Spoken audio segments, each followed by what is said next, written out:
Oi pessoal, aqui é Gabriel, gestor dos fundos da Komato, e eu vim trazer a carta de dezembro e consequentemente, o fechamento do ano de 2022.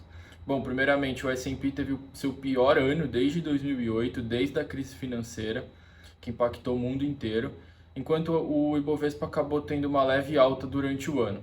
Bom, com isso a gente concluiu esse ciclo de 2021 e 2022 com a alta da inflação e com os bancos centrais ao redor do mundo reagindo a essa alta da inflação. E aí eu estou prevendo que para 2023, baixa da inflação, a desinflação, ou seja, a inflação menor do que a meta, vai ser a grande pauta, principalmente porque a gente vai ver o tom dos bancos centrais ao redor do mundo mudando.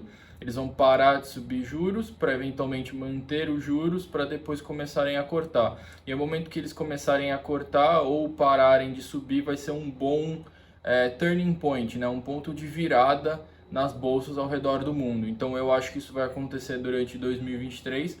Então vai ser a grande pauta do mercado para a gente aqui da Komato durante esse ano. Dito isso, eu vejo muitas análises, muitas corretoras, muitos analistas que falam comparando o preço sobre lucro, o múltiplo preço sobre lucro histórico do Brasil com os atuais. E de fato, o múltiplo atual está muito baixo.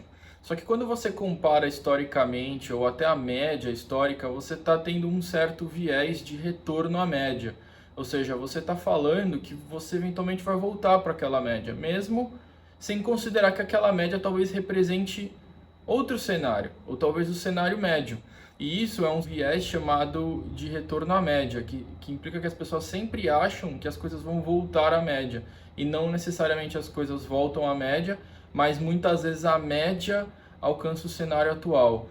Então, por conta disso, eu acho que comparar o preço sobre lucro histórico com o preço sobre lucro atual é um certo equívoco, no ponto de vista que hoje a gente tem taxas de juros no Brasil muito altas e a gente tem um governo olhando para aumentar a arrecadação, aumentar a carga tributária, o que com certeza diminuiria o lucro das empresas, o que acaba piorando ainda a análise de um múltiplo preço sobre lucro, quando você tem o lucro caindo. Por outro lado, a gente também tem ações nos Estados Unidos e várias empresas nos Estados Unidos com preço sobre lucro muito baixo, com preço sobre lucro de mais ou menos 2017, 2018, então bem abaixo da média dos últimos 3, 4 anos. Com isso, a gente está mais ou menos no mesmo cenário, olhando para o Brasil e para o exterior. Só que no exterior a gente tem um cenário um pouco mais favorável. Os juros lá, mesmo estando elevados, ele ainda está na casa dos 4% nos Estados Unidos. E aqui no Brasil a gente já está com quase 14%. Então o nível de juros é diferente. Por conta disso, eu acredito que a balança de risco seja muito mais favorável para você investir no exterior, principalmente nos Estados Unidos e na Europa, do que você está investindo no Brasil. Com isso eu vou concluir falando do posicionamento dos fundos para 2023, principalmente doações globais, que é ficar neutro em relação ao Brasil. Isso não significa não comprar ações no Brasil, mas significa fazer proteções das ações que a gente compra no Brasil e olhar bastante para esse turning point nos Estados Unidos. Então, comprar ações americanas e ir observando a evolução dos dados de inflação para conseguir acertar mais ou menos o tempo, o timing ali de quando vai ser esse turning point, esse ponto de virada dos mercados começarem a olhar para um juros estável ou até para um corte de juros. Por fim, também falar do fundo Komato Retorno Absoluto, que vai ser lançado aí provavelmente durante o mês de janeiro.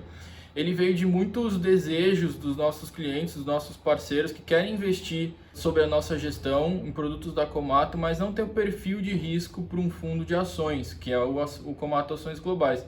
Então a gente está trazendo o Komato Retorno Absoluto, que vai ser um fundo de risco médio. A gente gosta de comparar numa escala de 0 a 10, sendo 0 o investimento sem risco nenhum e 10 o Komato Ações Globais. Esse fundo vai estar mais ou menos na nota 3.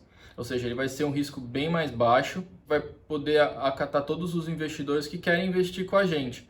Ainda mais nesses períodos de incerteza para quem acaba mantendo seu patrimônio no Brasil. E, bom, essa foi a carta de dezembro de 2022. Eu espero que vocês tenham gostado e siga o Instagram, o LinkedIn, se cadastre na newsletter que fica no site para receberem mais novidades e ficarem antenados sobre a Komato.